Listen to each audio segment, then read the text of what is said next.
మీ గురించి ఆలోచిస్తుంది? ఏ ప్రభుత్వం మీ అభివృద్ధి చేస్తుంది? ఏ ప్రభుత్వం మీకు సంక్షేమం చేస్తుందో ఆలోచన చేయవలసిన అవసరం ఉందని ఈ సందర్భంగా తెలియజేస్తున్నాను. మళ్ళీ ఎన్నికలు వచ్చినప్పుడు వైకుంఠపాలి ఆట ఆడుకోవాలి. వైకుంఠపాలి ఆట తెలుసు కదా, తోక దగ్గర మొదలెట్టి తల వరకు వస్తాం. పాము నోట్లు పడితే మళ్ళీ తోక దగ్గరికి వస్తాం. 2014లో రాష్ట్రం విడిపోయింది. రాష్ట్రానికి రాజధాని లేదు. 16,000 కోట్ల అప్పు సమర్థవంతమైన చంద్రబాబు నాయుడికి ముఖ్యమంత్రిగా చేసుకున్నాం. ఆయన శక్తియుక్తులు ఉపయోగించి 5 సంవత్సరాలు ఈ రాష్ట్రానికి అభివృద్ధి చేసి పరిశ్రమలు తెచ్చి మొత్తం పైకి తీసుకెళ్లారు. 2019లో ఒక్క అవకాశం అని ఎక్కడ దొరికితే అక్కడ ముగ్గులు పెట్టి మోసం చేసి అధికారాన్ని తీసుకున్నారు. పోయి అధికారం తీసుకున్నారు. అంతకంటే ఎక్కువ చేయాలి. మళ్ళీ బాంబు నోట్లో పడి తోక దగ్గరికి వచ్చాం. ఆంధ్ర రాష్ట్రం అంటే ప్రతి ఒక్కరు అసహించుకుంటున్నారు. నేను ప్రత్యక్ష సాక్షిని. 5 సంవత్సరాల్లో ఈ రాష్ట్రానికి ఒక్క పైసా పెట్టుబడి రాలేదు, ఒక్క పరిశ్రమ రాలేదు, ఒక్క ఉద్యోగం రాలేదు. మళ్ళీ మీరు 16 మాసాలు అయింది. ఎవరికైనా పిలిస్తే రండి పరిశ్రమలు పెట్టండి అంటే మీకు ఒక దండం, మీ రాష్ట్రానికి ఒక దండం అని భయపడిపోతున్నారు. ఎందుకంటే పరిశ్రమ పెడితే వాటా ఇవ్వాలి, పరిశ్రమ పెడితే లంచాలు ఇవ్వాలి. చెప్పే మాట వినకపోతే వారి మీద దాడులు చేసి పరిశ్రమలు ముగించే పరిస్థితి వచ్చింది. ఎవరూ రాని పరిస్థితి. నేను చాలాసార్లు గర్వంగా చెప్తాను, 5 కోట్ల మంది ఆంధ్రులు అదృష్టవంతులు. చంద్రబాబు నాయుడు లాంటి వ్యక్తి మన రాష్ట్రంలో పుట్టడం, మనకి ముఖ్యమంత్రి కావాలి. 16 సంవత్సరాల నుంచి ఒక కృషి వలె తపస్సు చేసి మళ్లీ ఈ రాష్ట్రం మీద నమ్మకాన్ని కలిగించారు. మళ్లీ ఈ రాష్ట్రానికి రండి పెట్టుబడి పెట్టండి. రాష్ట్రం, దేశం, ప్రపంచం తిరిగి అందరినీ మళ్లీ పిలిస్తే మన రాష్ట్రానికి 11 లక్షల కోట్లు పెట్టుబడి. పెట్టుబడి అంటే పరిశ్రమలు పెడతారు. పరిశ్రమ పెడితే మన పిల్లలకు ఉద్యోగాలు వస్తాయి. మనది ఉత్తరాంధ్ర జిల్లా, వెనకబడిన జిల్లా. ఈ రాష్ట్రం, దేశం ఎక్కడికి వెళ్ళినా శ్రీకాకుళం వాళ్ళు. ఒక హోటల్లోకి వెళ్తే గేట్ దగ్గర శ్రీకాకుళం వాళ్ళు, ఎయిర్పోర్ట్కి వెళ్తే శ్రీకాకుళం వాళ్ళు, ఎక్కడ పని చేసినా శ్రీకాకుళం వాళ్ళు, ఎక్కడ బిల్డింగ్ పడిపోయి చనిపోతే శ్రీకాకుళం వాళ్ళు, ఎక్కడ బస్సు యాక్సిడెంట్ అయితే శ్రీకాకుళం వాళ్ళు. అంటే మన దగ్గర శక్తి లేదా? మన దగ్గర సామర్థ్యం లేదా? మన దగ్గర వనరులు లేవా? కానీ దృష్టి పెట్టకపోవడం వల్ల ఈ సమస్యలు వచ్చాయి. అందుకే మన ముఖ్యమంత్రి లోకేష్ బాబు ఈసారి ఉత్తరాంధ్రకి అత్యంత ప్రాధాన్యత ఇచ్చి ఉత్తరాంధ్రని అభివృద్ధి చేయాలని ఒక కంకణం కట్టుకుని పనిచేస్తున్నారు. విశాఖపట్నానికి స్టీల్ ప్లాంట్ ఉంది. జగన్మోహన్ రెడ్డి ప్రైవేట్ వాళ్ళకి అమ్మేశారు. మళ్లీ మనం వచ్చాం, స్టీల్ ప్లాంట్ ని తీసుకొచ్చి 15,000 కోట్ల రూపాయలు పెట్టి మళ్లీ స్టీల్ ప్లాంట్ ని బతికించే కార్యక్రమం చేస్తాం. విశాఖపట్నానికి రైల్వే జోను 5 సంవత్సరాలు భూమి ఇవ్వలేదు. మళ్లీ మనం వచ్చి భూమి ఇచ్చి రైల్వే జోన్ తీసుకొచ్చాం. విశాఖపట్నానికి ఇంకొక సంవత్సరంలో చరిత్ర తిరగరాయబడుతుంది. 1,00,000 కోట్ల రూపాయలతో అదాని గూగుల్ డేటా సెంటర్ మనకు వస్తుంది. 1,00,000 కోట్లంటే 1,80,000 ఉద్యోగాలు వస్తాయి. మొత్తం ఐటీ పరిశ్రమలన్నీ విశాఖపట్నానికి వస్తుంది. విశాఖపట్నం స్టీల్ ప్లాంట్ తో పాటుగా 2,00,000 కోట్లతో ఆ పక్కనే పాయికరాపేటలో మెటల్ ఒక పరిశ్రమ స్టీల్ ప్లాంట్ పెడుతున్నారు. ఇవన్నీ వస్తే ఉత్తరాంధ్రకు మేలు జరుగుతుంది. నేను రామ్మోహన్ నాయుడు మాకు ప్రజలు ఆదరించారు 40 సంవత్సరాలుగా. మేమన్నీ చేశాం. నేను ఎక్కడికి వెళ్ళినా చెప్తుంటాను, ఈ 5 సంవత్సరాల్లో గ్రామాల్లో ఎక్కడికి వెళ్ళినా ప్రజలు నాకు మీరు బాగున్నారని అడగాలి, నేను మీకు బాగున్నారని అడగాలి తప్ప మాకు ఈ పని ఉంది, ఈ రోడ్డు ఉంది, ఈ ట్రైన్ ఉంది, తాగడానికి నీళ్లు లేవు, అది లేదు, ఇది లేదని ఏ ఒక్కరూ అడగకుండా ఈ 5 సంవత్సరాల్లో మీరు నేను పలకరించుకునే విధంగా ఇదేదో ఒక కిష్టిపురంకో తాటిపట్టికో వీరంపేటకో కాదు, ఈ నియోజకవర్గంలో ఉన్నటువంటి 400 గ్రామాలు 137 పంచాయతీల్లో రాజకీయాలకు అతీతంగా ఓట్ల గురించి కాకుండా ఈ రోజు ప్రజల మేలు గురించి పనిచేయాలని ప్రయత్నం చేస్తున్నాను. అవన్నీ ఇప్పుడు మనకు కనిపిస్తున్నాయి. నమ్మలేదు, చెవులు కొనుక్కున్నారు, గుసగుసలాడారు. ఏమమ్మా మా కోట్లు వేయండి, చంద్రబాబు నాయుడు ముఖ్యమంత్రి అవుతాడు, ఈ రోజు ఉన్నటువంటి 3,000 4,000 రూపాయలు ఇస్తాం. అది కూడా జగన్మోహన్ రెడ్డి లాగా ఎన్నికల సంవత్సరం కాదు, మేము అధికారం రాక 2 మాసాల ముందు నుంచే ఇస్తామంటే ఇది ఓట్ల గురించి చెబుతున్నారని చాలా మంది నమ్మలేదు. ఇచ్చిన మాట ప్రకారం 2 మాసాల ముందు నుంచే 3,000 4,000 చేసి ప్రతి ఒక్కరికి పింఛన్ ఇచ్చాం. ఈ రోజు వికలాంగులు ఉన్నారు, జీవితంలో నిద్రలో లేపినా ఎప్పుడు అడిగినా చంద్రబాబు నాయుడు మర్చిపోకూడదు. వికలాంగులు పింఛన్ 500 రూపాయలు ఉండేది, అది కూడా చంద్రబాబు నాయుడే ఇచ్చారు. మళ్లీ 500 3,000 రూపాయలు చేశారు 2014-19 ముఖ్యమంత్రిగా. ఏ ప్రభుత్వమైనా పెంచుకుంటూ పోవాలి కదా. తరువాత 4-5 సంవత్సరాలు ఈ రాష్ట్రాన్ని పరిపాలించినటువంటి ప్రభుత్వం ఆ 3,000 రూపాయలు ఇచ్చింది తప్ప 3 పైసలు పెంచలేదు. మళ్లీ మన అధికారంలోకి వచ్చిన తర్వాత వికలాంగులకి 3,000 నుంచి 6,000 రూపాయలు చేస్తాం. ఎవరికైతే కిడ్నీ వ్యాధి ఉందో, ఇబ్బంది పడుతున్నారో వాళ్ళకి 10,000 రూపాయలు ఇచ్చాం. ఎవరైతే పెరాలసిస్ తో బాధపడుతున్నారో, మంచం మీద ఉన్నారో వారికి 17,000 రూపాయలు ఇచ్చి వికలాంగులకి ఆరాధ్య దైవంగా నిలిచిన వ్యక్తి మన ముఖ్యమంత్రి చంద్రబాబు నాయుడు గారిని మనందరం గుర్తుపెట్టుకోవాలి. ఇంకా ఉన్నాయి పింఛన్లు ఇవ్వాలి. మొన్ననే 1,25,000 పింఛన్లు ఇచ్చాం. దుర్మార్గుడు మాటలు చెప్పడం తప్ప 5 సంవత్సరాల్లో ఎవరికైనా భర్తకి పింఛన్ వస్తే, మనం అధికారంలో ఉంటే భర్త ఏదైనా కారణంతో చనిపోతే అదే నెలలో వచ్చే నెలలో ఆ భర్త పింఛన్ భార్యకి ఇచ్చేవాళ్ళు. 2019 తర్వాత భర్త చనిపోతే భార్యకి రావాల్సిన పింఛన్ కూడా నిలుపుదల చేసేశారు. మళ్లీ మనం వచ్చి 1,25,000కి మొత్తం పింఛన్లన్నీ మంజూరు చేసి 2 మాసాలు అందిస్తున్నాం. మళ్లీ 2 మాసాల్లో ఒక శుభవార్త మీరు వింటున్నారు. చాలా మంది వితంతువులు ఉన్నారు, భర్తలు చనిపోయారు, కానీ భర్తలకు పింఛన్ రాలేదు కాబట్టి ఈ రోజు భార్యలకు కూడా వితంతువు పింఛన్ రావడం లేదు. అటువంటి వాళ్ళందరికీ పింఛన్లు ఇవ్వాలి.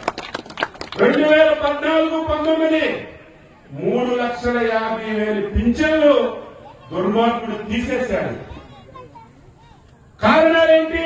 5 ఎకరాల భూమి ఉందని, కరెంటు బిల్లు 300 కంటే ఎక్కువ వస్తుందని, 4 చక్రాల కారు ఉందని, వివిధ కారణాలు పెట్టి, లేకపోతే వీడు తెలుగుదేశం అని, వీడు జనసేనని, ఈ కారణాలు పెట్టి 3,15,000 పింఛన్లు ఎత్తేశారు. 2-3 మాసాల్లోనే వితంతువులకి, తీసేసిన వాళ్ళకి కొత్తగా కొంతమందికి పెన్షన్లు రావాలి. ఇప్పుడు పెట్టుకోవాలంటే సైట్ ఓపెన్ చేయలేదు. ఈ నెలలోనే సైట్ ఓపెన్ చేసి అర్హత కలిగిన వాళ్ళందరూ పెట్టుకుంటే మళ్లీ వాళ్ళందరికీ పింఛన్లు మంజూరు చేసే కార్యక్రమాన్ని తీసుకుంటాం. అన్ని ఒకేసారి చేయాలి. చేస్తే మాకు సంతోషం. డబ్బులు లేవే, చేతిలో చిన్ని దవ్వలేదే. 5 సంవత్సరాలు రాష్ట్రాన్ని చిన్నాభిన్నం చేశాడు. ఆర్థికంగా రాష్ట్రాన్ని పూర్తిగా నాశనం చేశాడు. రాష్ట్రంలో ఎవరైనా పిలిచినా, ఎవరికైనా అప్పడిగినా మీ రాష్ట్రానికి ఒక దండమని అందరూ పారిపోతున్నారు. అందుకే అంచెలంచెలుగా చేసి ఈ కార్యక్రమాలన్నీ కూడా చేస్తున్నాం. తల్లికి వందనం కింద ఆయిల్లాగా అంతమందికి ఇస్తామని చెప్పి ఒక్కరికి ఇవ్వలేదు. ఎంతమంది ఉంటే అంతమందికి 15,000 ఇచ్చాం. 3 గ్యాస్ సిలిండర్లు ఇచ్చాం. సూపర్ డూపర్ హిట్ మొన్నే శ్రీశక్తి. ఆడవాళ్ళు ఎక్కడికి వెళ్ళినా ఉచితంగా బస్సులో వెళ్తుంటే దుర్మార్గులు దాన్ని కూడా విమర్శిస్తున్నారు. ఏంటి విమర్శిస్తున్నారు? చంద్రబాబు నాయుడు ఉచిత బస్సు పెట్టాడు, ఆడవాళ్ళు సీట్ల గురించి కొట్టుకుంటున్నారు. అదే ఇష్యూ. లక్షల మంది, కోట్ల మంది ఉచితంగా బస్సు ప్రయాణం పెడితే ఎక్కడికి వెళ్ళినా ఆడవాళ్లే. మా ఊరు నుంచి ఆర్టీసీ బస్సు వచ్చేది. నేను చూస్తే ఎందుకు ఆర్టీసీ బస్సు, అందరూ ఆటోలో వెళ్తున్నారు, మొత్తం సీట్లన్నీ ఖాళీ, ఆర్టీసీకి ఏం క్లాపని నేను అనుకునేవాడు. బస్సు ఎక్కిస్తే మంత్రి గారు ఉన్న బస్సు ఎక్కిస్తారని అంటారు. నేనేమి అనలేదు. అదే బస్సు నేను రోడ్డు అంతా నడిచెళ్తున్నాను, ఎర్రనాయుడు గారి పార్టీకి వెళ్ళాలి. ఆ బస్సులో చూస్తే 100కి 150 మంది ఉన్నారు. అందులో భూతద్దంతో ఎక్కిన ఒక్క మగోడి కనబడాలి. ఎంత ఆక్యుపేషన్ పెరిగింది. చుట్టాలింటికి వెళ్లాలన్నా, తల్లిదండ్రులు చూడాలన్నా, హాస్పిటల్కి వెళ్లాలన్నా. నిన్న మనకి పలాసలో వెంకటేశ్వర స్వామి ఆలయంకి భక్తులు విపరీతంగా వచ్చారు. కుమ్ములాట జరిగింది. ఎందుకు వచ్చారంటే ఉచిత బస్సు అందరూ వచ్చి వెంకటేశ్వర స్వామిని మొక్కాలని అక్కడికి వచ్చారు. ఆ సంఘటన పడితే అది ఫోటో పెట్టి చంద్రబాబు నాయుడు ఉచిత బస్సు పెట్టడం వల్ల ఆ రోజు కొట్టుకుంటున్నారని మన మీద విమర్శిస్తున్నారు. దీన్ని మనం తిప్పి కొట్టాలి, దీన్ని మనం వాళ్ళకి బుద్ధి చెప్పాలని ఈ సందర్భంగా తెలియజేస్తున్నాం. ఈ రోజు రైతే ఈ రాష్ట్రానికి రాజు. రైతు బాగుంటేనే ఈ రాష్ట్రం బాగుంటుంది. అదేదో నేను మైక్ పట్టుకొని ప్రసంగం చేస్తే రైతు సమస్య పరిష్కారం కాదు, చేసి చూపించాలి. ఈ రాష్ట్రంలో 64% మంది వ్యవసాయ అనుబంధాల మీద ఆధారపడి ఉన్నారు. రైతుకి మాటిచ్చాం, అన్నదాత సుఖీభావం కింద ఒక్కొక్క రైతుకి సంవత్సరానికి 20,000 ఇస్తామని ఇచ్చిన మాట ప్రకారం ఈ సంవత్సరం 20,000 ఇస్తున్నాం. మొదటి విడతలో 7,000 రూపాయలు ఇచ్చాం. ఈ నెల ఈ వారంలోనే కేంద్ర ప్రభుత్వం 2,000 ఇస్తే మళ్లీ మనం 5,000 ఇచ్చి రెండో విడత ఈ నెలలో ఇస్తాం. డిసెంబర్లో 6,000 ఇచ్చి ఇచ్చిన మాట ప్రకారం 20,000 రూపాయలు అన్నదాత సుఖీభవ కింద రైతులకు ఇచ్చే ఇన్ని పథకాలు ఇస్తూ అభివృద్ధి చేస్తున్నాం. దురదృష్టం ఏంటంటే ఒక దగులుబాజీ పార్టీ రాష్ట్రంలో ఉంది. ఆ పార్టీ పుట్టుకే అబద్దాల పుట్టుక, ఆ నాయకుడు పుట్టుకే అబద్దాల పుట్టుక. మాట్లాడితే అబద్దం తప్ప ఒక్కటి వాస్తవం చెప్పడు. ఈ రోజు మళ్ళీ రైతుల గురించి, చంద్రబాబు నాయుడు గురించి, లోకేష్ బాబు గురించి ఈ రోజు విమర్శ చేస్తున్నారు. ఏంటా విమర్శ? మొన్న మనకి తుఫాన్ వచ్చింది. ఏమమ్మా, తుఫాన్ని ఎవడైనా అరచేతులు ఆపేయగలరా? చెప్పండి. వర్షాన్ని ఎవడైనా ఆపగలరా? అది మన చేతిలో ఉందా? అది సాధ్యమవుతుందా? వర్షాన్ని ఆపలేడు, తుఫాన్ని ఆపలేడు. వర్షం వచ్చినా, తుఫాన్ వచ్చినా దాన్ని సమర్థవంతంగా ఎదుర్కొని ప్రాణ నష్టం లేకుండా, ఆస్తి నష్టం లేకుండా చేసిన వాడే నిజమైనటువంటి నాయకుడు, ముఖ్యమంత్రి. ఆ కోవకు చెందిన వ్యక్తి మన ముఖ్యమంత్రి చంద్రబాబు నాయుడు గారు అని చెప్పి మీ అందరికీ తెలియజేస్తున్నా. 25వ తారీఖున కేంద్ర వాతావరణ శాఖ అనౌన్స్ చేసింది, ఆంధ్రప్రదేశ్ రాష్ట్రానికి తుఫాన్ వస్తుంది. ఇది భారీ స్థాయిలో ఉంటుంది.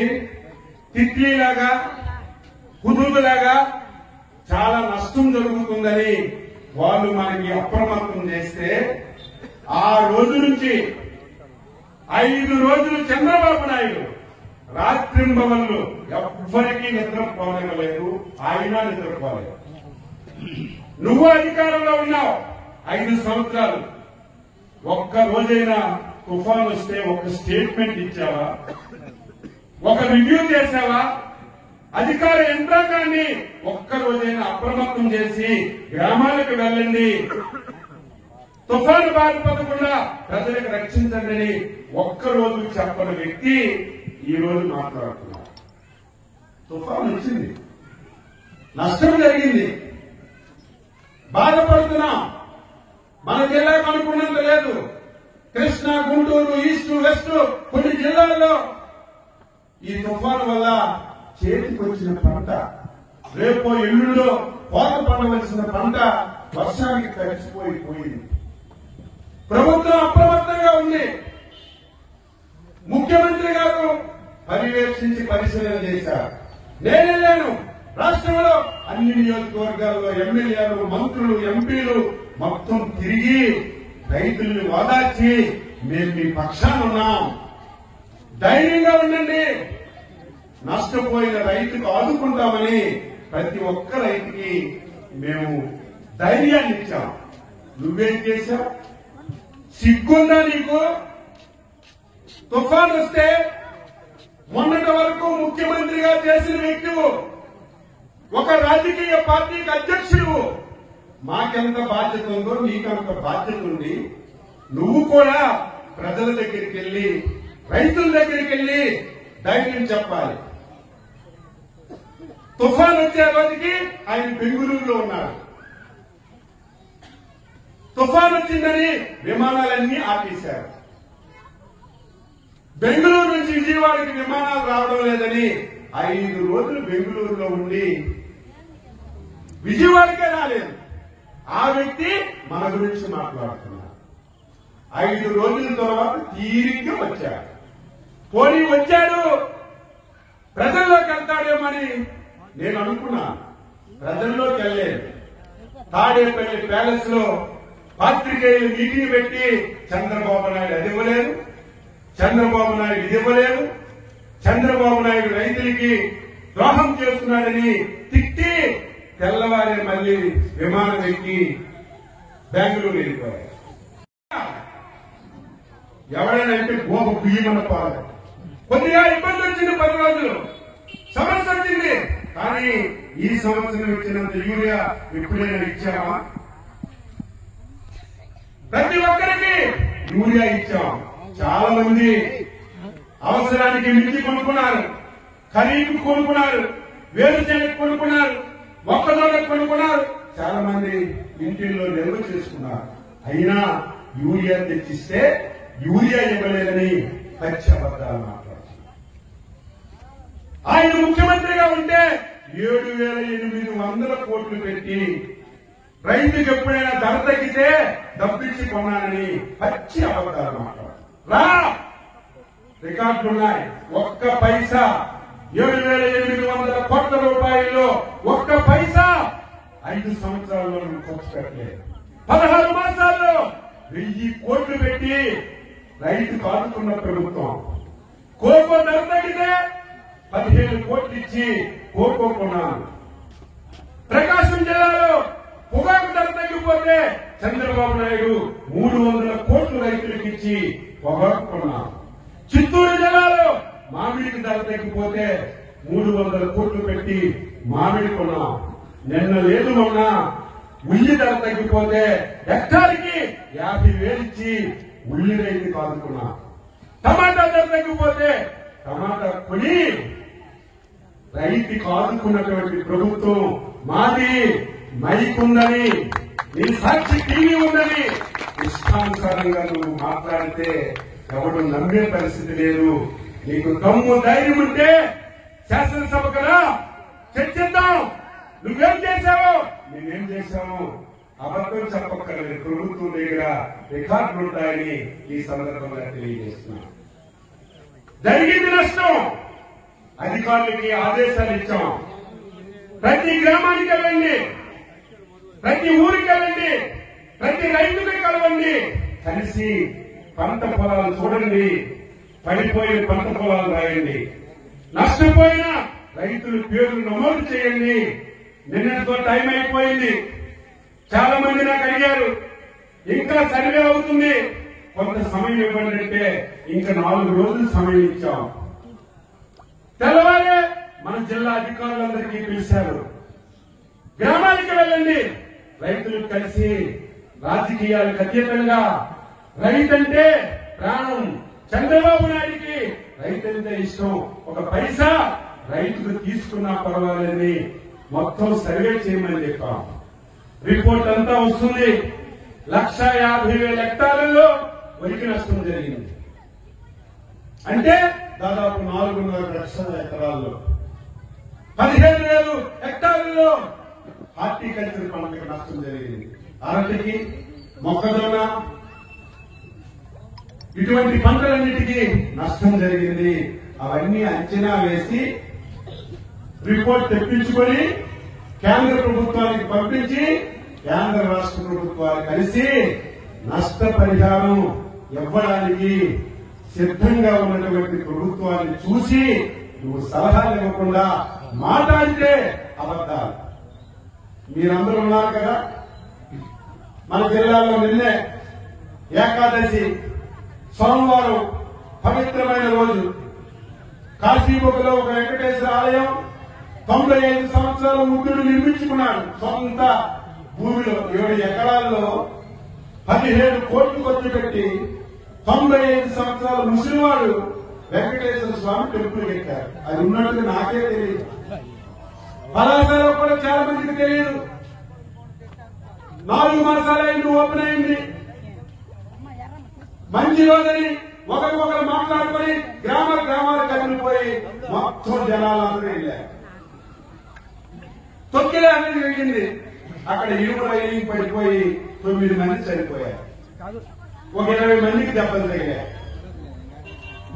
దాన్ని కూడా చంద్రబాబు నాయుడు చేత కాదు, చంద్రబాబు నాయుడు వల్లే చనిపోయారని నిస్సిగ్గుగా మాట్లాడుతున్నారు. చనిపోయిన 10 నిమిషాల్లో నేను వెళ్ళాను, ఎమ్మెల్యే వెళ్ళాను. కేంద్ర మంత్రి భోపాల్లో ఉంటే ఫోన్ చేస్తే అక్కడ ముఖ్యమంత్రితో మీటింగ్ క్యాన్సిల్ చేసుకుని స్పెషల్ రైట్ పెట్టుకుని మన రామ్మోహన్ నాయుడు వచ్చారు, లోకేష్ బాబు వచ్చారు. అందరికీ పలకరించాం, ధైర్యం చెప్పాం, వాళ్ళ కుటుంబానికి బాడీలు అప్పచెప్పాం. దెబ్బలు తగిన వాళ్ళకి హాస్పిటల్లో పెట్టి ఎవ్వరికి ఇబ్బంది లేకుండా సదుపాయాలు ఇచ్చాం. అది ప్రభుత్వం.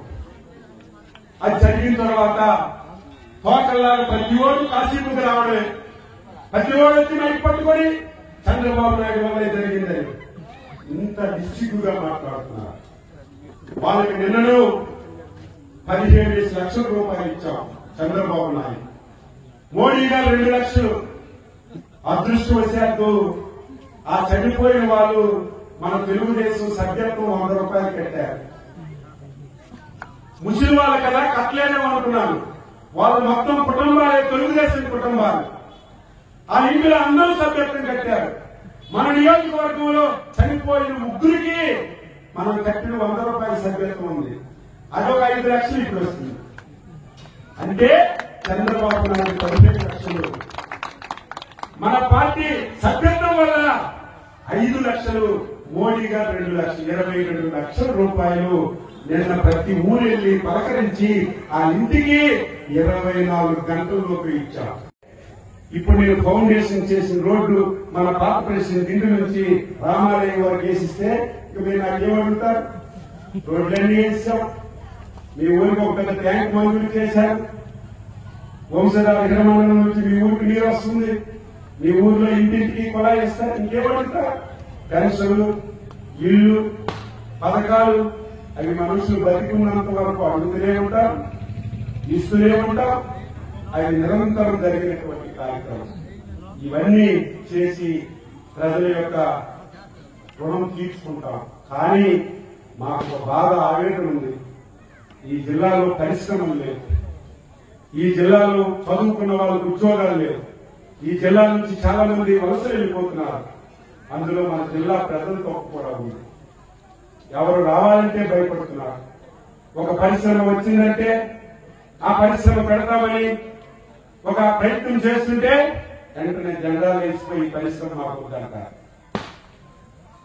ఇది వస్తే మాకు ప్రాణాపాయం అంటారు, ఇది వస్తే మాకు పొల్యూషన్ అంటారు. ఇలాగ మనం అడ్డు పెట్టుకుంటూ పోతే ఎప్పుడు మనం బాగుపడలేదు. అందుకే మన నియోజకవర్గం మూలపేటలో బ్రహ్మాండమైనటువంటి పోర్ట్ ఒకటి వస్తుంది. అది కూడా 85% పూర్తి చేశాం. తెల్లవారి ఆర్టీఓ గారితో, పోర్ట్ అధికారులతో, సంబంధిత అధికారులతో ఒక గంట సేపు మీటింగ్ పెట్టారు. మార్చి నెలాఖరికి మొత్తం మూలపేట పోర్టు పూర్తి చేస్తాం. మూలపేట పోర్టు పూర్తయితే ఉద్యోగాలు రావు. చాలా మంది ఎప్పుడే వచ్చేస్తున్నారు, సార్ పోర్ట్ అయిపోయింది, మా పిల్లవాడికి అక్కడ ఉద్యోగం ఇచ్చేయండి. పోర్ట్ అయితే ఉద్యోగం రాదు. పోర్టుకు ఆనుకొని పరిశ్రమలు వస్తేనే దానికి ఉద్యోగాలు వస్తాయి. అందుకే నేను రామ్మోహన్ నాయుడు తెల్లవారి అధికారులతో మాట్లాడి ఎవరైనా 100 రూపాయల పరిశ్రమ పెట్టాలన్నా శ్రీకాకుళం మీరు సూచించండి, మేము సహకరిస్తామని చెప్పాం. మేము ముందుంటామని చెప్పాం. ప్రజల్లో మార్పు వస్తుందని ఆశతో చెప్తున్నాం. ప్రతి ఒక్కరూ సహకరించాలి, బాధలుంటే చెప్పాలి. కేంద్ర కుటుంబం అచ్చెన్నాయుడు ఒక పని చేశాడంటే ఎవరికో నష్టం చేయాలని చేయరు, ఎవరికో ఇబ్బంది పెట్టాలని చేయరు. మన మేలు గురించి, మన భవిష్యత్తు మేలు గురించే తప్ప నాకేమొస్తుంది, నేనేం చేసుకుంటాను?